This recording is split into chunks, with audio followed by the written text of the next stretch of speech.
안녕하십니까. 매일 교과 나눔에 오신 우리 성도님들 환영합니다. 오늘도 이 시간 주님 안에 은혜의 시간이 되기를 간절히 기도합니다. 잠깐 기도하고 말씀 나누겠습니다. 하늘에 계신 아버지 하나님, 오늘도 우리의 삶의 기억이 되어주시고 우리의 삶의 새로운 소망이 되어주시고 또 오늘 우리의 삶을 여전히 사랑으로 돌봐주시니 감사합니다. 이 시간 다시 한번 말씀을 펼칩니다. 오늘 우리가 가야 할 길을 보여주시고 깨달아야 할 바를 이해하며 깨닫도록 도와주시옵소서. 이 시간을 주님께 온전히 맡기며 사랑 많으신 예수 그리스도의 이름으로 기도드리옵나이다. 아멘. 우리의 기억은 어떠합니까? 은혜를 경험할 때는 그토록 감사하고 기뻐하는데 시간이 조금 지나면 어느덧 그 기억은 흐릿해지고 잊혀져 가죠. 메마른 심령이 되어가고 감사의 자리에는 미움과 불평과 질투로 채워질 때가 종종 있습니다. 우리는 도전 앞에 있습니다. 그 큰 도전이란 무엇일까요? 그것은 하나님께서 행하시는 위대한 일이 나의 일이 되어야 한다는 거죠. 그리고 그 일이 기억되어야 한다는 것입니다. 나의 경험으로 자리해야 한다는 것입니다. 경험으로 남지 않는 건 소멸되고 잊혀질 수밖에 없다는 거죠. 성도 여러분, 혹시 삶에 어떤 흉터가 있으신가요? 그 흉터는 상처의 기록이겠죠. 오늘 그 흉터를 보면 그 상처의 그 사건과 그 일들이 선명하게 기억으로 떠오르지 않습니까? 때로는 그 아픔조차도 잊지 못하고 떠오를 때가 있습니다. 그것은 왜 그렇습니까? 그 상처는 그냥 하나의 말과 어떤 생각의 나열이 아니라는 거죠. 그 상처는 경험의 흔적이기 때문입니다. 오늘 우리의 삶에 하나님은 경험을 허락하시기를 원해요. 교과는 이러한 측면에서 오늘 본문에 있는 22절에서 24절에 가장 강조되는 표현에 초점을 두고 있어요. 그것은 바로 너희라는 인칭의 변화입니다. 여호수아는 이미 홍해를 경험했던 인물이었습니다. 그러나 홍해를 경험했던 세대는 이미 광야에서 모두 잠들었어요. 두 사건을 모두 경험한 사람은 여호수아와 갈렙밖에는 없습니다. 그런데 오늘 여호수아는 그들에게 이렇게 말하고 있는 거예요. 이 일은 너희들을 위한 일이라고 말하는 것이죠.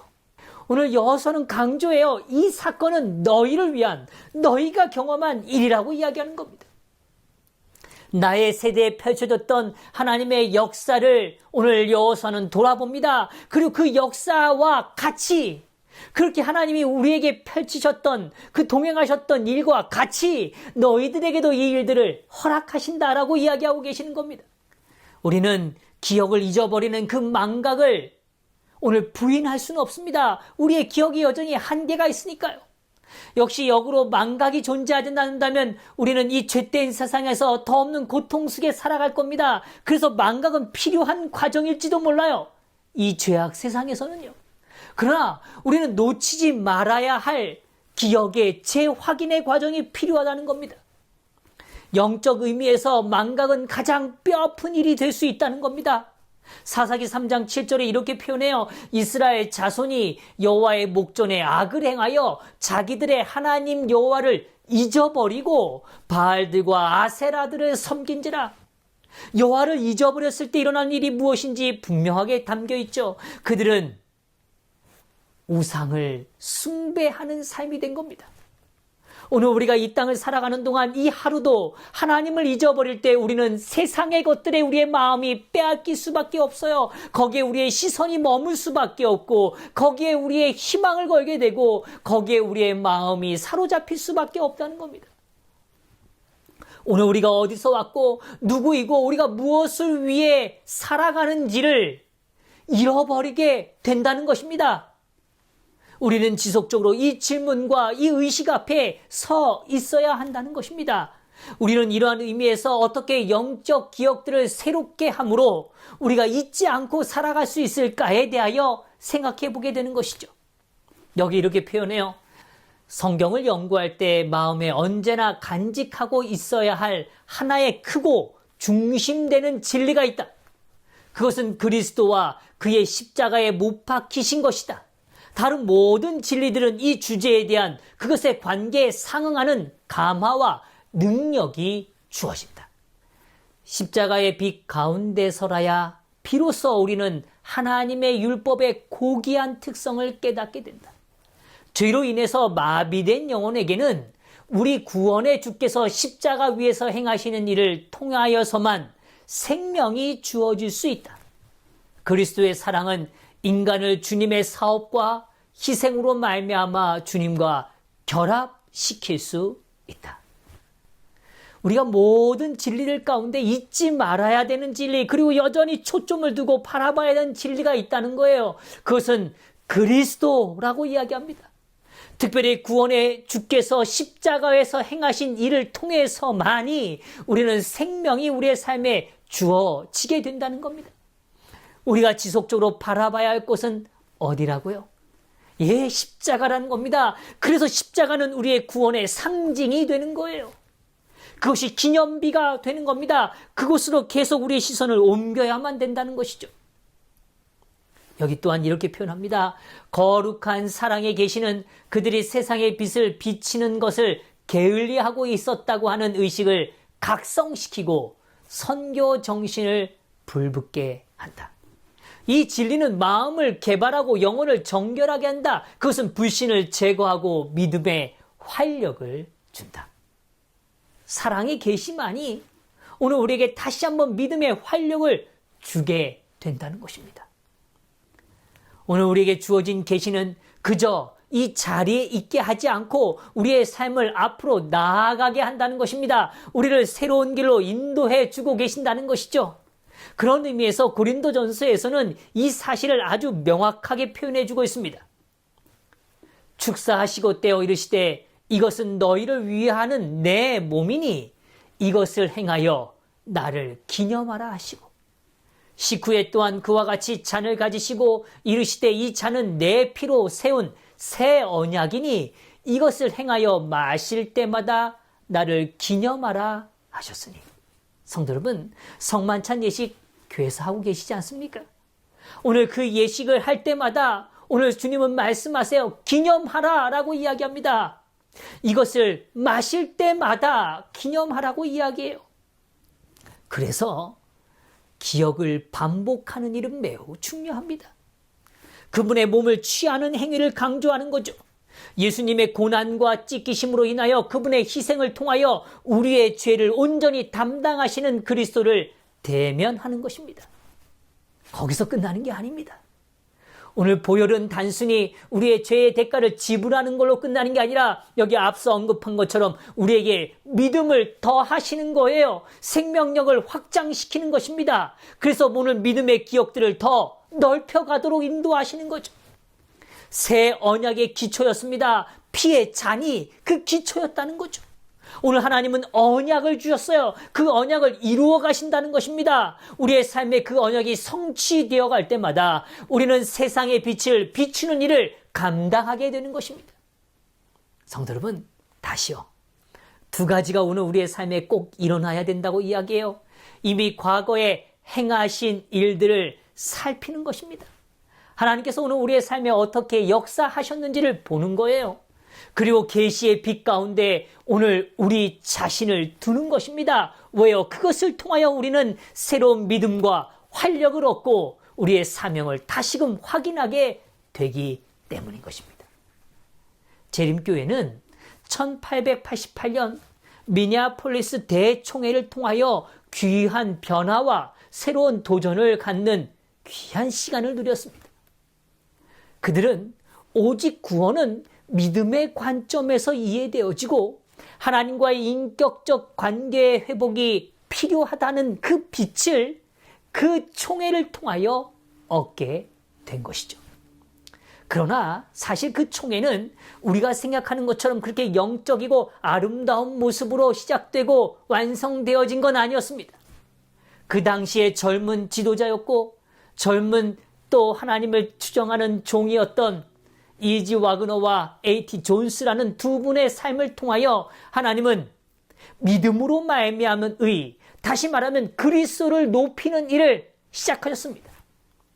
근데 당시에 대총회장으로서 역임하셨던 버틀러 목사님과 리뷰 앤 헤럴드지의 편집장이었던 우라이어 스미스 목사님은 그 두 사람의 그러한 새로운 빛과 도전에 대하여 굉장히 부정적으로 그 문제를 대하죠.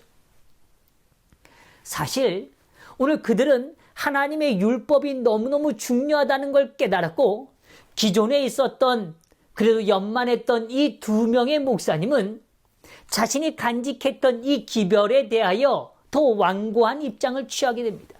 역사가 흐르고 그 사건이 우리에게 어떤 의미를 주었는지를 우리는 이제는 더 분명하게 보게 되죠. 오늘 재림교는 1860년대에 교회가 조직되어지면서 오늘 하나님께서 주신 귀한 진리의 기별들을 확인하게 되었습니다. 하늘 성소에 대한 이해가 시작되어지고 오늘 그것이 안식일의 기별과 연결되어지므로 그들은 더 분명한 재림의 소망으로 불붙게 된 것이죠. 그리고 오늘 그 안식일이 주시는 그 본질의 메시지 쪽에 오늘 십계명이라는 아름다운 기별을 다시 한번 우리의 삶의 역사를 간직하게 됩니다. 그런데 시간이 흐르면서 오늘 그들은 균형감을 잃어버리게 됩니다. 그리고 오늘 율법이 전부인 것처럼 느껴지기 시작한 거죠. 그때 오늘 우리의 삶의 율법은 오늘 하나님이 어떤 분이신가를 인도해주는 몽학 선생의 역할이라는 걸 다시 강조하면서 여전히 믿음으로 돌아가야 한다는 것, 그 믿음의 대상이 그리스도시라는 걸 확인시켜주는 빛 앞에 서게 되었던 것이죠. 그래서 율법을 잊어버린 사건이 아니고 그리스도를 잊은 교회가 다시 그분의 부르심을 받는 사건이 되었던 것입니다. 근데 이 부분에 대하여 오늘 엘렌 화이트는 어떤 교리적 논쟁에 대하여 절대로 동의하거나 그 일에 개입하지 않으시죠. 그리고 그는 온전한 하나의 방향으로 그의 삶의 기별을 초점을 맞추게 됩니다. 여기 이렇게 표현해요. 그것은 백성들 앞에 그리스도가 계속해서 제시되지 않고 있기 때문이다. 진리의 올바른 이론이 제시되었을지 모르나 그리스도의 품성이 실생활에 적용되지 않았고 진리의 하나님이 요구하시는 따뜻한 사랑이 드러나지 않았기 때문일 것이다. 많은 분들의 신앙은 차갑게 얼어붙은 고드름과 같아. 그들은 다른 사람의 마음을 어루만질 수가 없다. 이는 저들의 마음이 그리스도의 마음으로부터 흘러나오는 축복된 사랑으로 충전되어 있지 않기 때문이다. 또 다른 사람들은 신앙은 의지의 문제라고 말한다. 저들은 의무를 엄격히 강조하면서 그것이 마치 철장으로 통치하시는 주님인 양 엄격하기만 하고 융통성이 전혀 없고 강력한 힘은 있지만 부드러우신 그리스도의 사랑과 동정심은 없는 주인처럼 강조한다. 오늘 그 미네아폴리스 대총회가 지나면서 그들이 가졌던 태도에 대하여 그것은 오늘 그들의 품성의 반영이었고 그들이 무엇을 잊어버리고 있는가에 대한 초점이었다고 강조하는 것입니다. 그 당시 오늘 종교적 논쟁과 어떤 기별에 대한 옳고 그름을 떠나서 그들이 정말 잊어버리고 있었던 것이 무엇인지에 대하여 초점을 두었던 거죠. 그들은 그리스도를 잃어버리고 있었다라고 이야기하는 겁니다. 그들이 다시 회복해야 되는 건 그리스도의 정신이었고 그리스도를 경험하는 일이었다라고 이야기하는 것입니다. 여기 또한 이렇게 표현해요. 화이트 부인의 주의를 사로잡은 것은 그의 예수 중심의 기별이었다. 오늘 그들은 많은 이론이 있고 종교적 이해가 생겨나고 신학적 깨달음이 더 증가할지라도 그들의 중심에 무엇이 사라진다면요, 무엇이 잊혀진다면요, 그리스도가 잊혀지고 경험되어지지 못한다면 아무것도 아니라고 이야기하는 겁니다. 성도 여러분, 우리의 삶에 그리스도가 경험되어지게 되기를 간절히 바랍니다. 오직 그리스도의 의가 드러나게 되기를 간절히 바랍니다. 그것이 오늘 우리의 품성으로 열매 맺게 되는 것이죠. 그러한 우리의 삶에 대하여 다음과 같은 기별을 또한 전해주십니다. 오는 세대들에게 이 큰 기적을 증거할 증거물이 필요했다. 이 돌은 강을 건너가 처음 진친 곳에 기념비로 세워져야 한다. 백성들은 여호수아가 이는 땅의 모든 백성으로 여호와의 손이 능하심을 알게 하며 너희로 너희 하나님 여호와를 영원토록 경외하게 하려 하심이라고 말한 바와 같이 하나님께서 그들을 위하여 행하신 구원에 관한 이야기를 그들의 자자손손에게 되풀이하여 말해주라 는 명령을 받았다. 우리가 할 일이 있습니다. 무엇보다 그리스도를 잊어버리지 않는 것입니다. 오늘 그리스도를 삶으로 경험하고 그분과 함께 살아가는 겁니다. 그리고 오늘 그 구원의 이야기를 오늘 사랑하는 이웃에게, 사랑하는 자손들에게 끊임없이 말해주는 것입니다. 오늘 우리의 삶이 그런 아름다운 고백의 언어로 이 하루가 채워지게 되기를 간절히 바라면서 말씀을 마치겠습니다. 기도하겠습니다. 하나님, 오늘 우리의 삶이 그리스도를 놓치는 우리를 범하지 않도록 도와주시옵소서. 정말 그리스도의 그 사랑이 우리의 삶을 채워지게 하여 주시고 어떤 도전이 있더라도 오늘 그리스도의 품성으로 그분의 의로 그분의 사랑으로 그 일들을 대면할 수 있도록 하나님의 진정한 능력을 경험하게 하여 주시옵소서. 이 하루도 오늘 하나님께서 펼치신 구원의 이야기를 나누는 귀한 하루가 되기를 간절히 바라며 사랑 많으신 예수 그리스도의 이름으로 기도드리옵나이다. 아멘.